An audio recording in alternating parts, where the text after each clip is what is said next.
Jair Karam en aura parcouru des kilomètres dans l'Hexagone. De Bordeaux à Quevilly, en passant par Rennes et Guingamp, entre autres. Le sélectionneur, inlassablement, doit convaincre les clubs de libérer leurs joueurs. Un combat de tous les instants. Au début, voilà, il fallait un peu tâter le terrain, que cette relation de confiance se mette en place. Et puis depuis, renforcé par les résultats que nous avons obtenus, les portes sont beaucoup plus ouvertes. Mais bon, il faut quand même réussir à mettre en confiance, il faut quand même réussir à convaincre tout le monde que les joueurs n'auront aucun risque de blessure et c'est la chose qui est la plus difficile. Et oui, car l'obsession des clubs, c'est déjà de récupérer intacts leurs joueurs et de préférence aptes à jouer au plus vite. Josué Albert, blessé aux Bermudes, est un très mauvais exemple pour la Guyane. Depuis, Quevilly, son club, a été beaucoup plus réticent à libérer son coéquipier Gary Marigard, et pour cause. À partir du moment où ça ne mettait pas en porte-à-faux notre club et via l'employeur de ces garçons-là aujourd'hui, parce qu'il faut quand même le considérer et le souligner, ce sont des garçons salariés du club, donc à partir du moment où ils sont salariés du club, ils sont redevables par rapport à cela. Voilà un paramètre incontournable, car la Guyane n'est pas reconnue par la FIFA.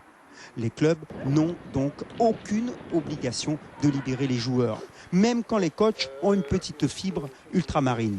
Moi, c'est la Ligue 1 et que la Ligue 1 qui compte. Hein. Donc, on est loin, hein.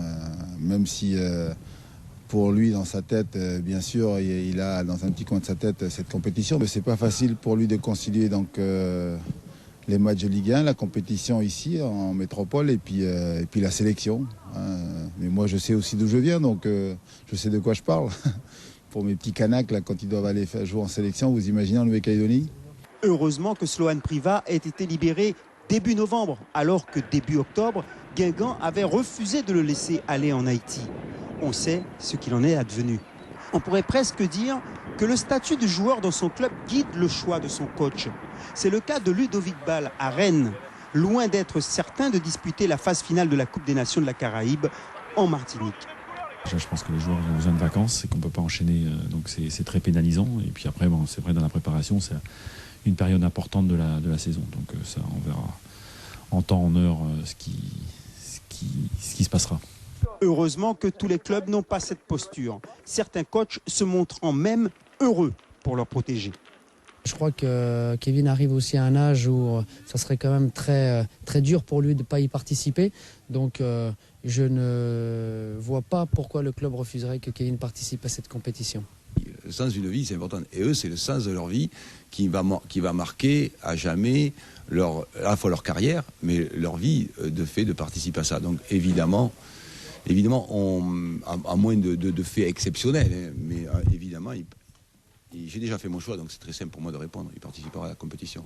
Il se préparera avec les Guyanais et puis nous reviendra avec le sourire. Il n'y aura aucun souci à ce niveau-là. On sait qu'il est capable de faire la part des choses et qu'il sera sérieux. Il n'y a aucun souci. Au contraire, c'est un plaisir de le voir participer à une telle compétition.